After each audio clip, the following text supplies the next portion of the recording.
Hello, we're here today with Federico Pistono. He's a forward-looking thinker who wrote a very interesting book that talks about how robots will steal your job, but that's okay.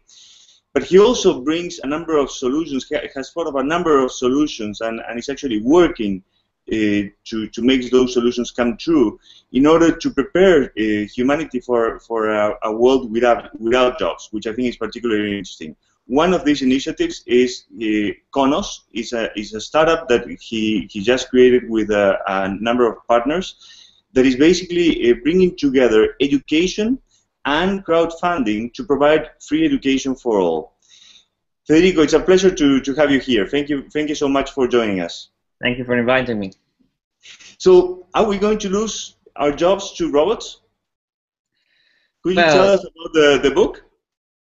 Sure. So, about 3 years ago, I started putting together a lot of thoughts that I had for a number of years with organizations that I've started in think tanks that I've started with for some time at the international level. One of them is the Zeitgeist Movement, which has 600,000 activists in 100 countries, and it's a sustainable advocacy organization at the not just at the environmental level, also the social level. And things that we were talking about was the problem of unemployment. So I gathered a lot of evidence and a lot of supporting material to kind of bring to the public discussion this problem that I think will become ever more prevalent in the future, which is that automation, which is a general term to describe how robots, artificial intelligence, and better mechanisms and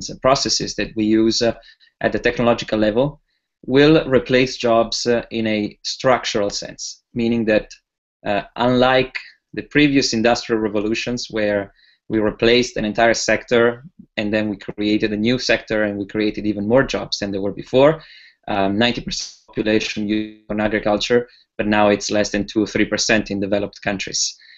Still, that doesn't mean the 97% of those people who were replaced lost their job. It means that they moved on to something else. What I think is fundamentally different now is that jobs that are being replaced now are being replaced at the level of the cognitive skills that are specific to human beings, and that's how we differentiate between other species or other things that are non-alive. So automation is reaching those areas that until recently were only possible to accomplish through labor, through intelligent labor, and that was human beings. And now we are replacing not factory workers, although we are still replacing factory workers, but now we're starting to replace lawyers, we're replacing journalists, we are replacing financial analysts, we're replacing all of those jobs that we thought were immune to technology. And the thing is, there is no way to fight against the machines. There is no way that we can win. Because this war, if you see it as a war, and that's the robots will steal your job problem. The opportunity is, if you don't see this as a war, but as an opportunity, it's a liberation.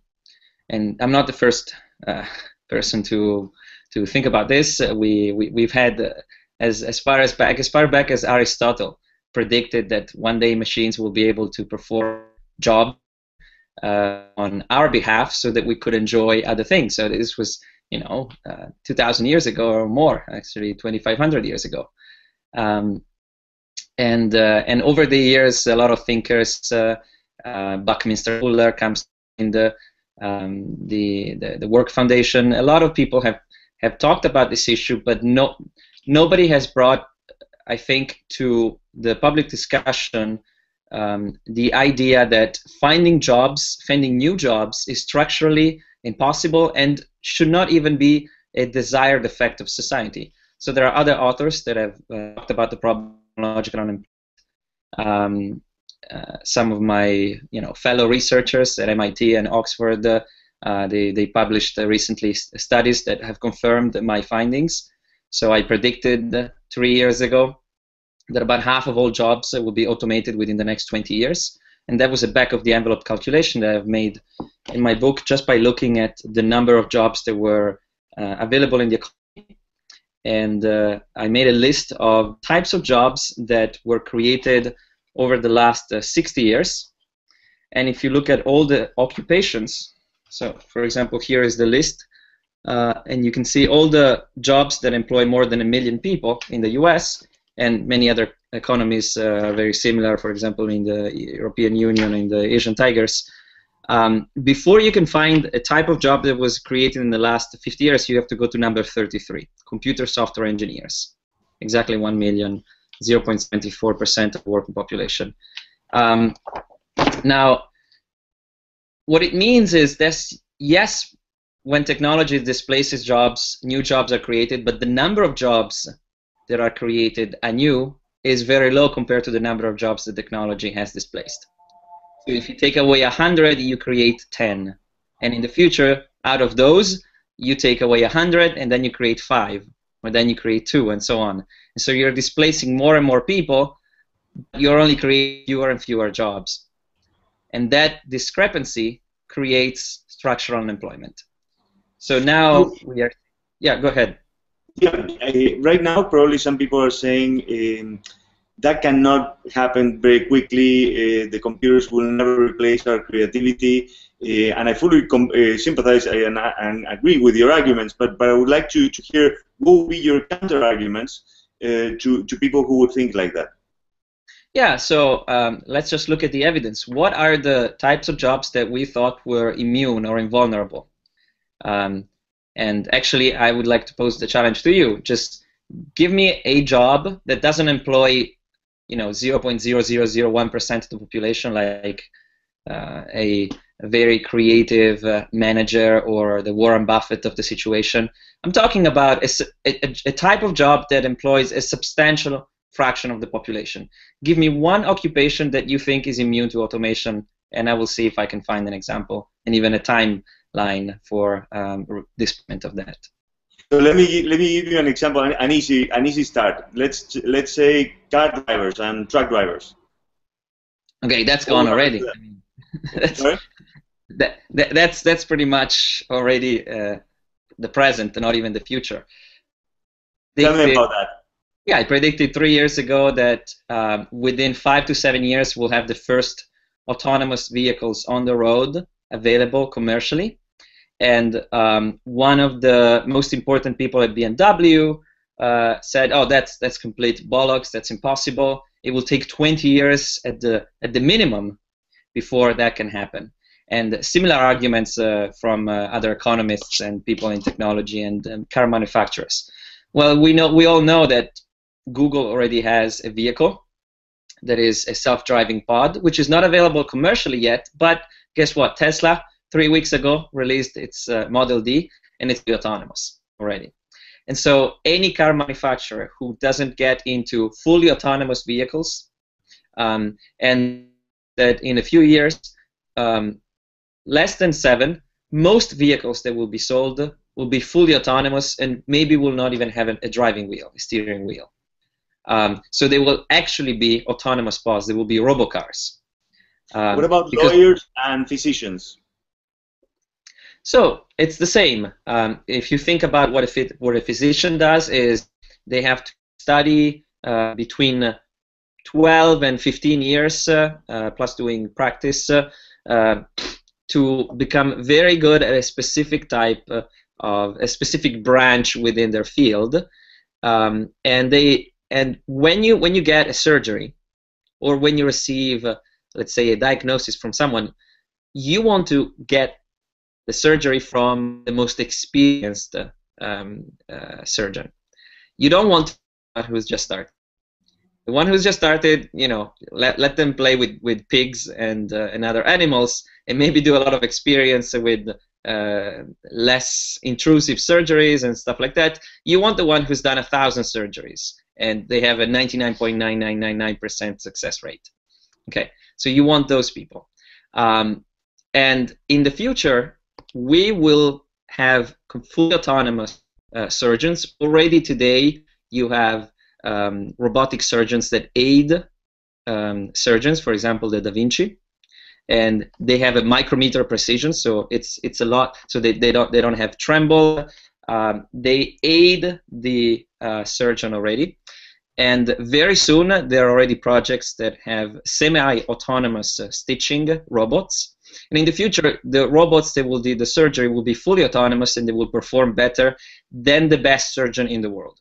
And what is the probability that your surgeon is the best surgeon in the world? Well, it's close to 0, because the best surgeon in the world is 1, and there is 100,000 surgeons. So it's 1 over 100,000. But if you have a robot, they all perform in the same, you get the best. 2 years, you will walk in a hospital and you will say, I do not want a human to touch me, because I don't want them to make mistakes. And in the same for diagnosis. The Tricorder X Prize, launched by Peter Diamandis, $10 million for the team that can come up with an AI that can diagnose you on your cell phone better than a board of certified physicians. Same way. Why 30 to 40% of deaths in the U.S. are due to malpractice and bad diagnosis from physicians. It kind of sucks to die or to be very sick because your physician made the wrong diagnosis. Well, if you have an AI, the possibility of error is very low. You can decrease it exponentially, in fact, because you can get, as soon as the AI gets as good as a physician, as the average physician, then from there on, it's just AI all the way, because it would only get better, and physicians in general don't get better.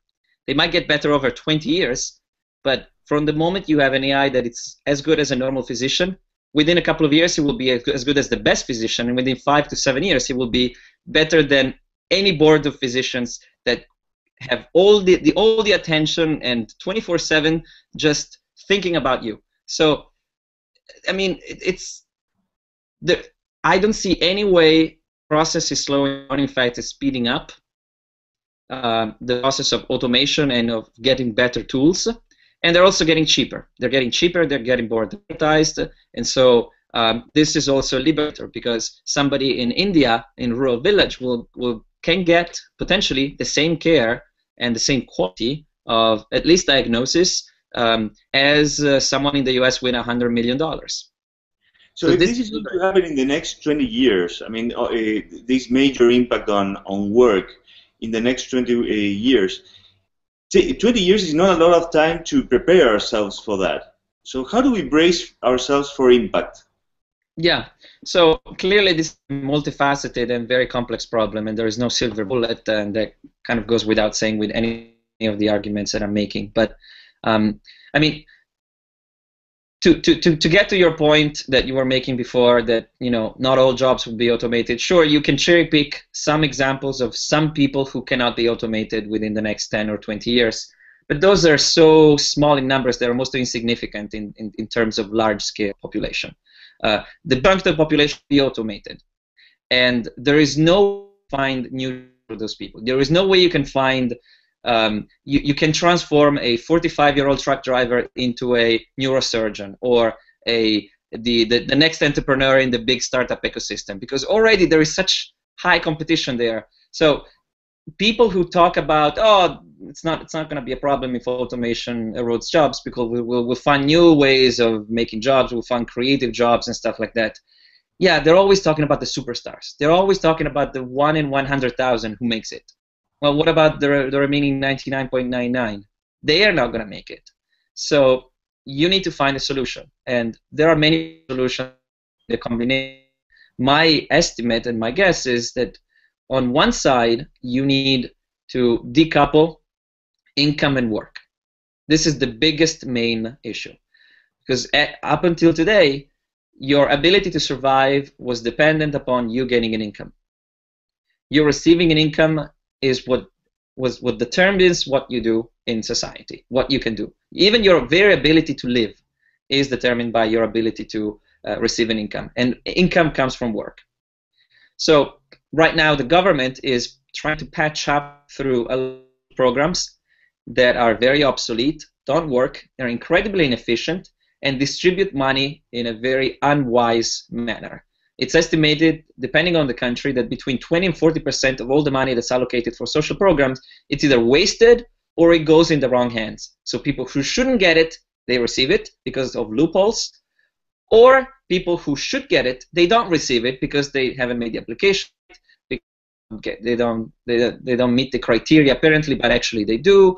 There are all sorts of problems. Then there is corruption, management costs. It's a mess.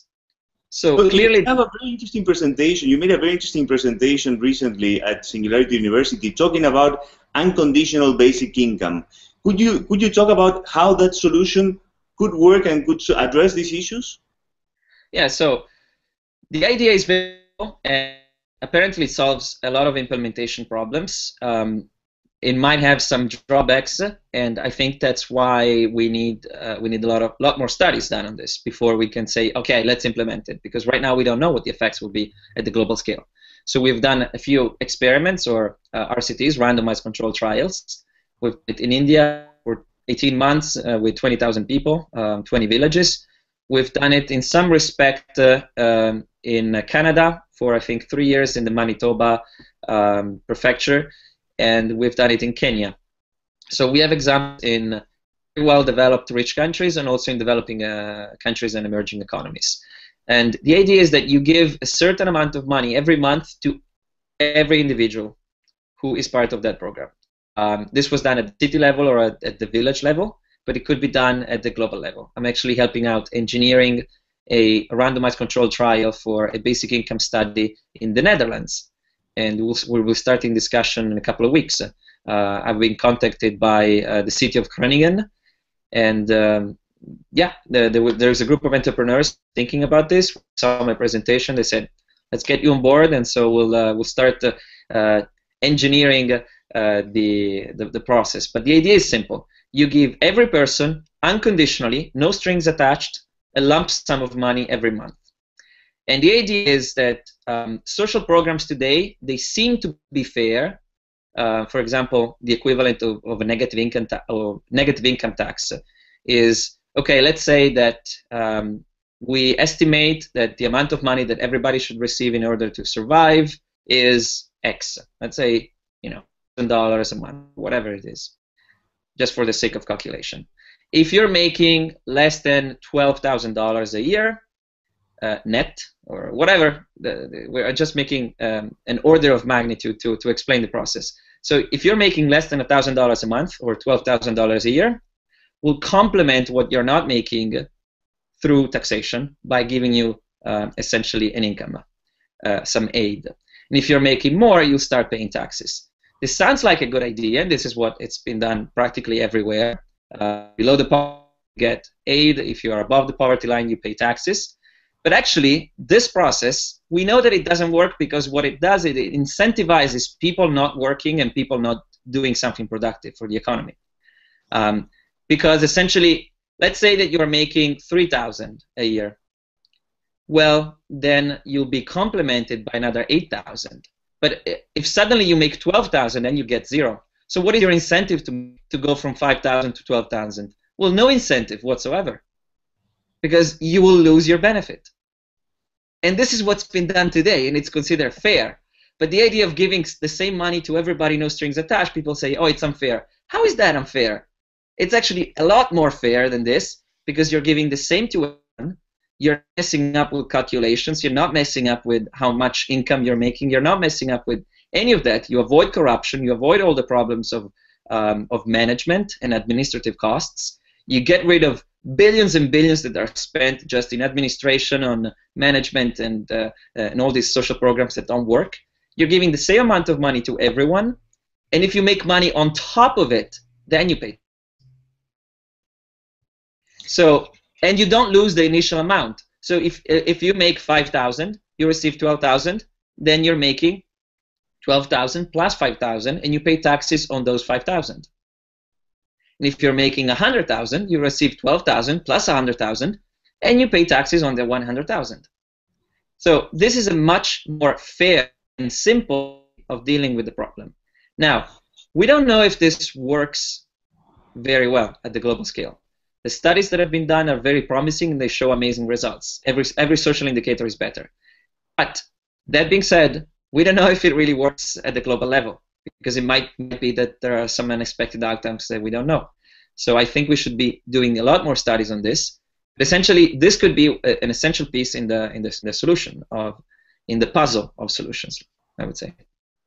So there are other solutions that you've been working on as well. For example, universal broadband access. Could you talk about the countries that already provide this kind of, or nearly provide this kind of access, and how they do it, and whether that is feasible, for example, in a region like Latin America? Yeah, so broadband access is one of those classic Econ 101 examples of a no investment for the government. So it's an investment that you make that pays itself back in a very short amount of time, less than a year, essentially. And the economic value that's created on top of the investment is huge. And we know this because we've done it before. So, for example, it's the same with electricity. So broadband access in the 21st century is as important as it was electrifying your country in the 20th or the 19th century. So when Italy had to put electricity in every home, they knew that the investment was billions and billions of lira at the time, or euro equivalent of today, but they knew that the economic value that would be created because people had access to electricity, that meant they were raising the standard of living, they were able to create more value for the economy, to exchange, to everything was better, right? And so they electrified essentially the whole country in 3 years. And that was with 1968 technology. And the countries that are forward-looking, like the Nordic countries, so Ireland, Norway, Sweden, Finland, Denmark, they have all put very fast broadband access, in fact, fiber in most cases, even in remote villages in the mountains or in islands, everywhere. So everywhere has, if you are in Norway, you might be in a small village with 200 people in the middle of a valley in nowhere on a fjord, and you have 100 megabits or gigabit, and the costs are ridiculously low. They are much lower than they are in the US or in South America. And of course, the investment for the state is very low. It's a few billions, which creates a lot more value in terms of return in economics, in economic value, within 6 to 8 months in most cases. And so from there on, you're just making more money, essentially, because people are creating more value, they have income, they can taxes, and so on and so forth. They can create new services, you drive innovation, you drive competition. So everything that's created on top of that, you should see universal access as an enabler, as a technology that enables new value created on top. Just what like is the best technology platform to provide universal broadband access today? And how expensive is it? Because, for example, Brazil is spending hundreds of billions of dollars on the pre-sold project, and I mean, maybe you're saying with a few billion you could provide universal broadband access, which is likely to have way more impact, economic impact than that, right? Yeah. So universal access give, like, people think, oh, people need schools and they need better sanitation, and they need, yeah, of course they do. And they say, oh, you should do it before you give broadband access. Okay, but think about that for a second. The knowledge of, for example, having to wash your hands after you do some work, before you cook or before you manage your little baby, that knowledge has to get to that person. How do you distribute that knowledge? Well, if you're going you have government operators walking around or driving around, how much does that cost? And you make an estimate, and you say, what are the KPIs? What is the effectiveness of having people running around or or doing? And then you say, okay, what if we gave universal access and a $30 tablet to every person with pre-installed content, educational content that helps them, for example, with basic sanitation, or how to filter water from your roof, to manage, or basic things for civil duties, or things that you should do in your house or in your community. What is the effect of that? And if you don't trust this process, small pilot. You run a small pilot in a village or in a favela or somewhere, and look at the numbers. You run it for 3 months or for 6 months, and you see what happens. And you'd be surprised by the results, because in the places where they have run those pilots, they're like, holy shit, we're spending 1/10 or 100th of previous programs, and it works a lot better, and we have much better results. So any solution that you want to implement, having access to universal broadband and cheap consumer goods that can access the internet simply augments your reach and increase the reach of your message that you want to deliver or whatever you want to do at a fraction of the cost of any other system, just because it's such an efficient technology of delivering information. So the basis for anything you want to do is clearly through a network, and that network could be a physical network of people in communities, and that clearly you can't deliver everything through the internet, but you can do a lot with it. And since it's such a low cost for implementing, it's a no-brainer. Like, you should do it right away, and you should give free or very cheap broadband access to everyone.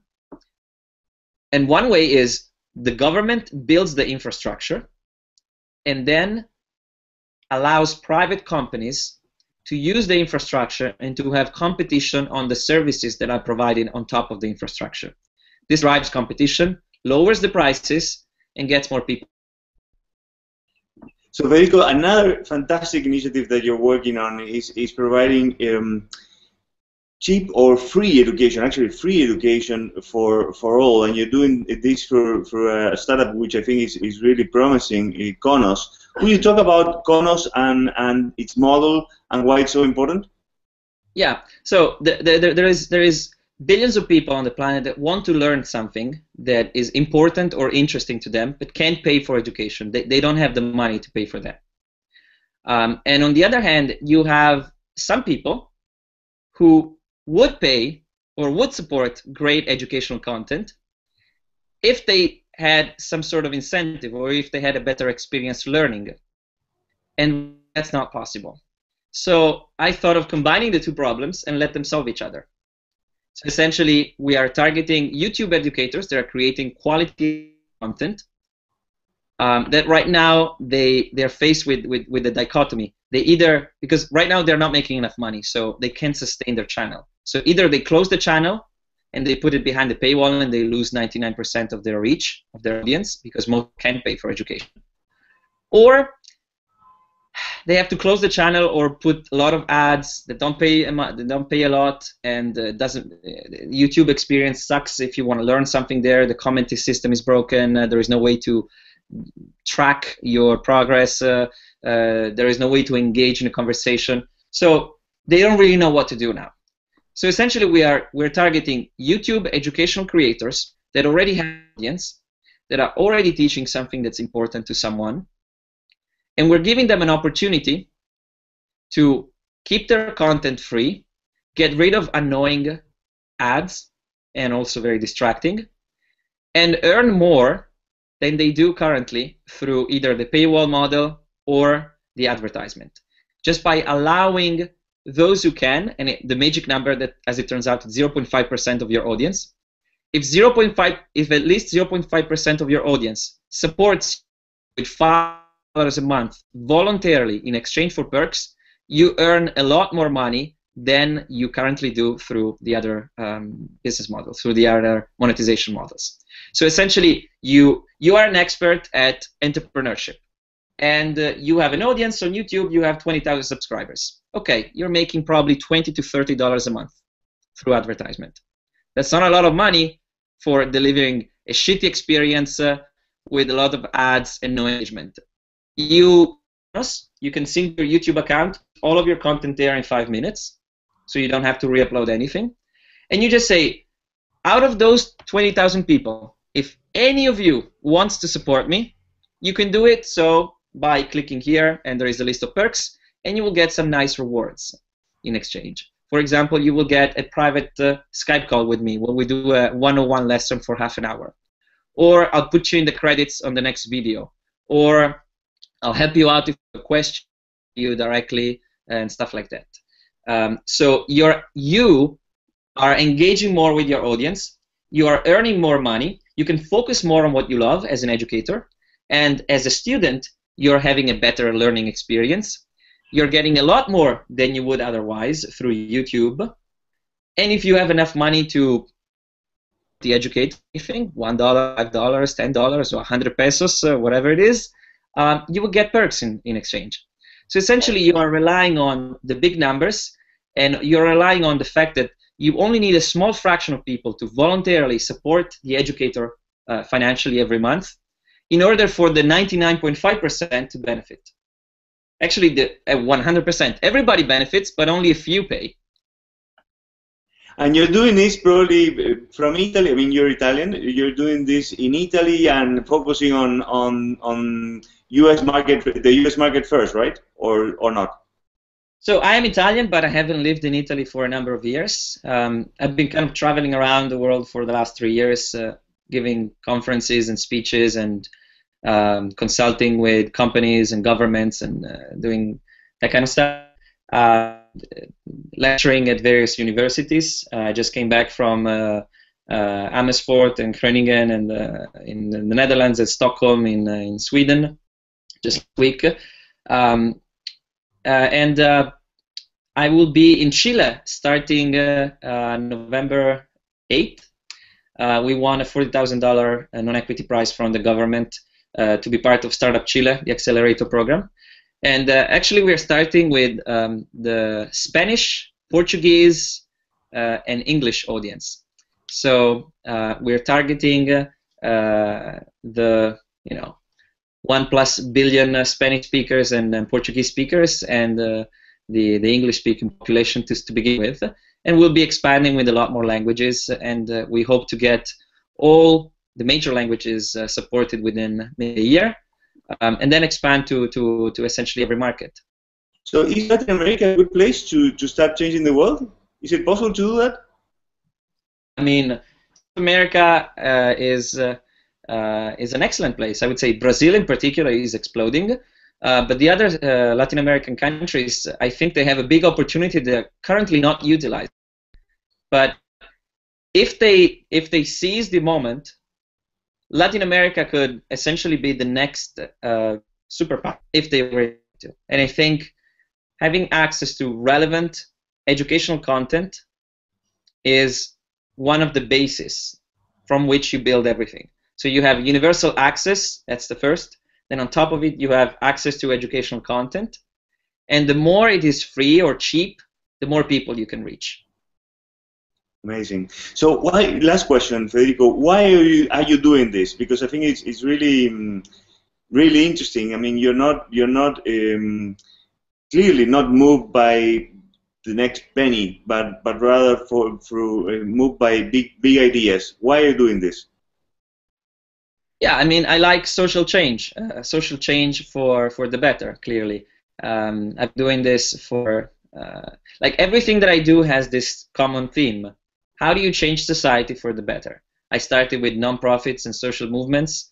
I've been doing a lot of research on sustainability. I won a competition for journalism by the European Center for Journalism on climate change.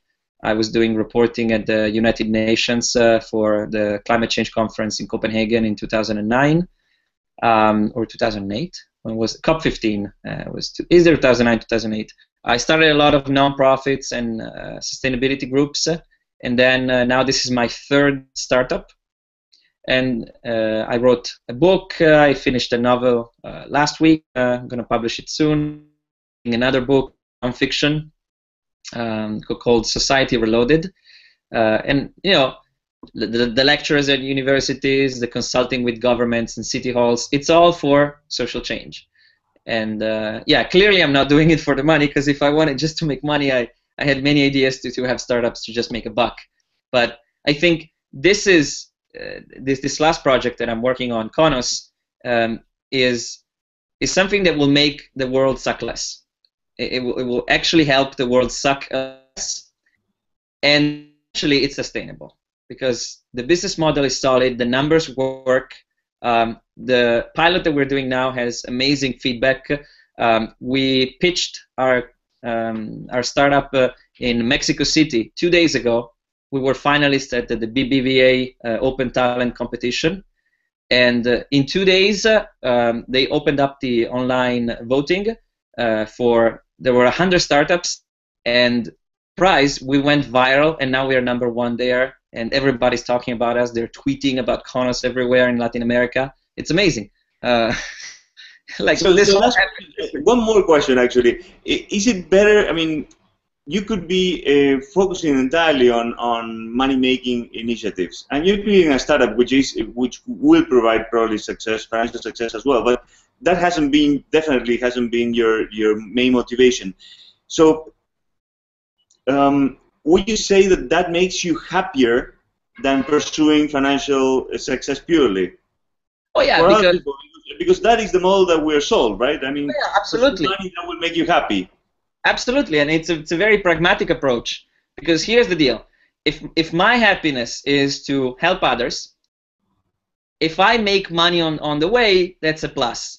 But if on the way I'm just making other people happy, then I get a reward. If my motivation is just to make money and I fail, then it's horrible, because that's all you're doing. You just wanted to make money, and if you fail to make money, then there is nothing. Or if you lose your money, and that happens all the time. Like there were people who had $250 million, and then financial crisis or whatever, and then 6 months later they are down 300 million. That happens, throughout the spectrum. If your motivation is just to make money, there are a lot of ways you can be unhappy. If your motivation is to help others, then every penny you make is just a plus. But does it make you happy in itself? Oh yeah, exactly. It makes you happy by itself to help others, because it's a lot more rewarding. For example, today I just received a call from a student of economics from the Netherlands, and I assumed he was one of the students from the university that I spoke to, but actually no. He watched my unconditional basic income video, and then he checked me out on YouTube and on Facebook, and he discovered that I had Konoz. And then his father is an angel investor. He said, "Hey, I would like to invest in your company." I'm like, "Okay." But you see, and then he said, "Oh, it would be so awesome, because I have to do my thesis now. I'm finishing my master. It would be awesome if I could do an internship at your company." Because I want to have an impact. I want to do something meaningful. I don't just want to go in a company that doesn't care to do something that doesn't matter. Like, you guys are doing something awesome. You have a cool project. I have a thesis.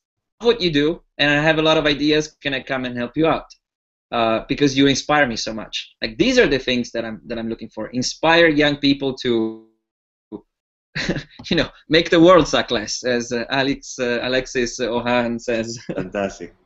Federico, thank you so much for everything that you're doing, for sharing your ideas and being here with us today. You're doing brilliant work, and I think that it's really a source of inspiration for many people. I'm sure that people would love this conversation if they hear it. Oh, thank you very much, Ignacio. Gracias. Hola a todos. Let's keep in touch. Ciao, ciao.